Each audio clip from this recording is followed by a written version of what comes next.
রাসূলুল্লাহর মাধ্যমে নবীগণের আগমনের সিলসিলা সমাপ্ত করে দেওয়া হয়েছে। আমি মুহাম্মদুর রাসূলুল্লাহর মাধ্যমে নবীগণের আগমনের সিলসিলা কি করে দেওয়া হয়েছে?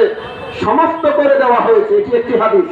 আরেক হাদিসে আছে আল্লাহর রাসূল বলেন, আমার উদাহরণ এবং আমার পূর্ববর্তী নবীগণের উদাহরণ হলো সেই ব্যক্তির মতো যে ব্যক্তি একটি সুন্দর ঘর তৈরি করেছে, চকচকে ঝকঝকে একটি ঘর তৈরি করেছে। দূর দূরান্ত থেকে লোকজন এই ঘরটা দেখতে আসতেছে, ঘুরে ঘুরে ঘরটা দেখতেছে আর আশ্চর্য হয়ে বলতেছে, এত সুন্দর ঘর, এই ঘরের মধ্যে একটা ইটের জায়গা খালি কেন? এক ব্যক্তি একটা সুন্দর ঘর তৈরি করেছে, ওই ঘরের মধ্যে একটা ইটের জায়গা কি আছে? খালি আছে।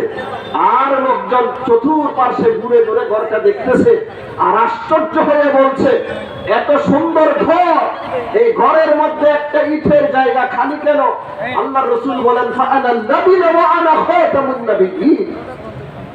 ওই খালি জায়গার ইটটা হলাম আমি, ওই খালি জায়গা ইটটা হলাম আমি, এবং আমি শেষ নবী। এর অর্থ হলো নবুয়তের বিল্ডিং এর মধ্যে একটা ইটের জায়গা খালি ছিল, সেই খালি জায়গাটাকে আল্লাহ পাক রব্বুল আলামিন আমাদের নবী মুহাম্মদুর রাসূলুল্লাহ সাল্লাল্লাহু আলাইহি ওয়াসাল্লাম দ্বারা পরিপূর্ণ করে দিয়েছে। সুতরাং আমাদের নবীর পর আর কোন নবীর আগমন এই দুনিয়াতে হবে না। আরেক হাদিসে আছে আল্লাহর রাসূল বলেন, قال رسول الله صلى الله عليه وسلم إن الرسالة والنبوة قد انقطعت فلا رسول بعدي ولا نبي أو كما قال النبي عليه الصلاة والسلام।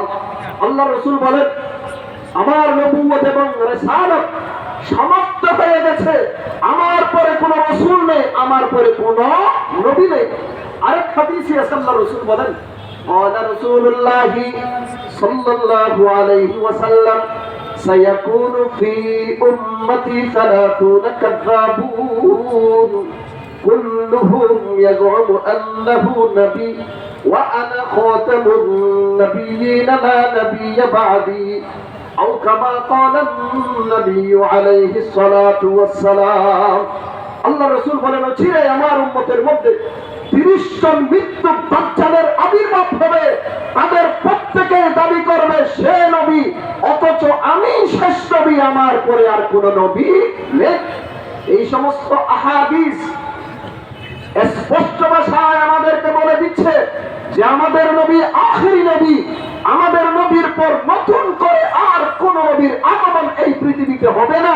যদি কেউ দাবি করে সে বন্ড ব্যতীত আর কিছু হবে না। মুহতারাম হাজিরিন, এইগুলো কোরআন এবং সুন্নাহ। ইসলামের আরো দুটি দলিল আছে। এক দলিলের নাম হলো ইজমা, আরেক দলিলের নাম হলো আল কিয়াসুশ শরঈ।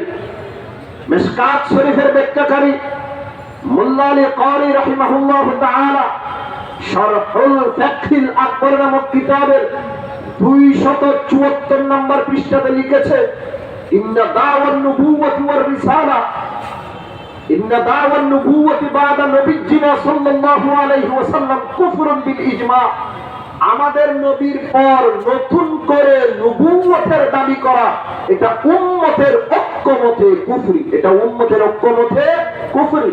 সুতরাং আমাদের নবীর পর নতুন করে যদি কেউ নবুয়তের দাবি করে সে উম্মতের ঐক্যমতে কাফের, উম্মতের ঐক্যমতে কাফের। ইসলামের 4 নম্বর দলিল হলো আল কিয়াসুশ শরঈ, ইসলামিক যুক্তি। যুক্তিও এই কথা বলে আমাদের নবীর পর নতুন কোন নবী আসার দরকার নেই।